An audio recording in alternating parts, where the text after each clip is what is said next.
আজকে যাচ্ছি আমার কাজিনের বাসায়। যেতে যেতে কথা বলবো। আর আমার মেজো আপু আসবে আমার কাজিনের বাসায়, সেজন্য আমরা যাচ্ছি কাজিনের বাসাতে।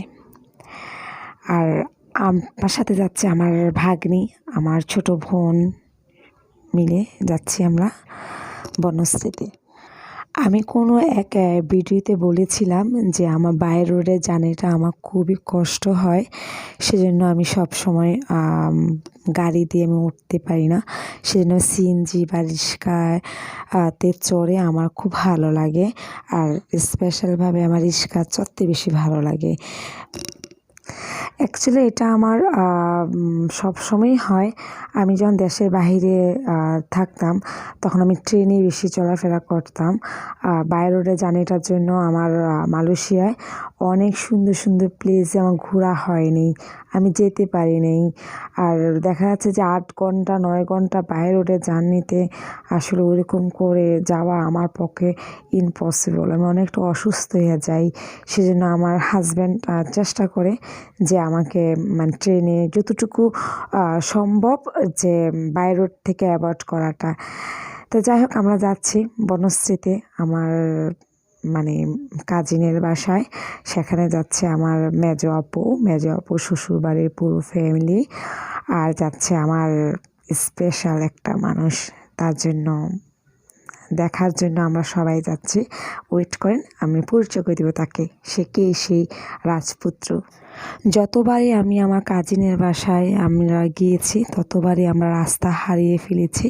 এবার ভাইয়া এসে আমাদেরকে রিসিভ করে নিয়ে যায় যে ওনার বাসায় আমরা সে গুপ্ত স্থানে গিয়ে পৌঁছালাম। কিন্তু সেই সময়ের জন্য, যে সময়টা মানে জন্য আমরা ওয়েট করছিলাম যে কখন সে আমাদের রাজপুত্র আসবে। অপেক্ষা পালা শেষ, আমাদের সেই রাজপুত্র চলে আসছে। আমার কাজিন গিয়ে রিসিভ করছে আমাদের সেই রাজপুত্রকে। সেই রাজপুত্র মানে আনা কিন্তু সময়ে সর্বদাই চলে আসছে আমাদের কাছে। আমরা উপর থেকে দেখছিলাম যে আমাদের রাজপুত্রকে আসবে। এই সেই আমাদের রাজপুত্র। হ্যাঁ, আমার ভাগিনা, একমাত্র ভাগিনা। আর প্লিজ সবাই আমার ভাগিনাকে দেখে মাশাআল্লাহ বলবেন, প্লিজ প্লিজ প্লিজ বলবেন। কারণ আমাদের ফ্যামিলিতে এই একটি মাত্র কেউ মাশাআল্লাহ না বলে যাবেন না। কারণ আমাদের ফ্যামিলিতে 3টা ভাগিনীর পর একটি মাত্র ভাগিনা আমার মেজো আপুর ছেলে।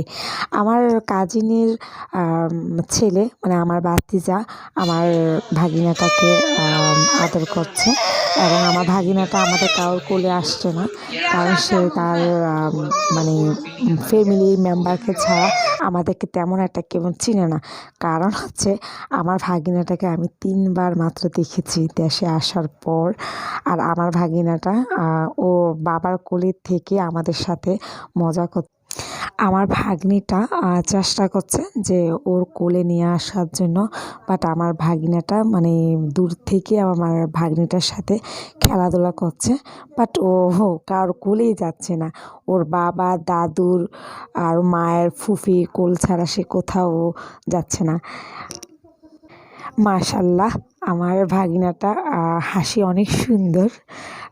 প্লিজ আপনারা আবারও মাশাআল্লাহ বলবেন আমার ভাগিনাটার জন্য, আর অনেক অনেক দোয়া করবেন আমার ভাগিনাটার জন্য, যেন আল্লাহ নেক হায়াত দেয়, আল্লাহ যেন সুস্থ রাখে, ভালো রাখে।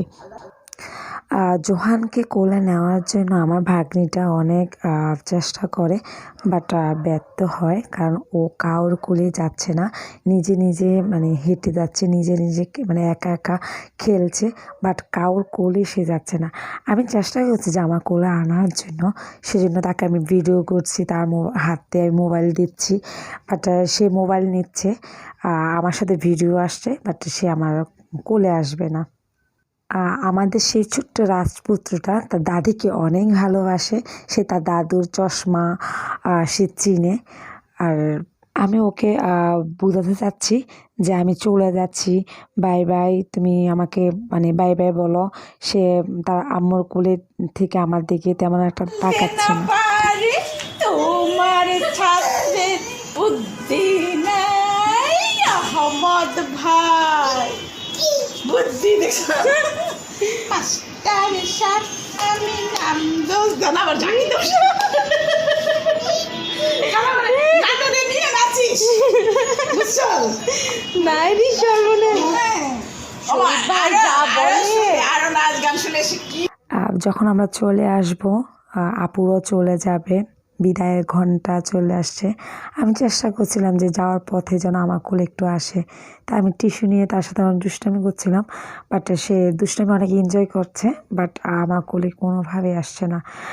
আমি চেষ্টা করছিলাম যে তাকে মানে ইন্সপায়ার করে আমি কোলে নিয়ে নিচে নামি, আমরা তো চলে যাব। সবাই আমার ভাগিনাটার জন্য দোয়া করবেন যেন আল্লাহ আমার ভাগিনাটাকে অনেক ভালো রাখে, সুস্থ রাখে। আল্লাহ হাফেজ।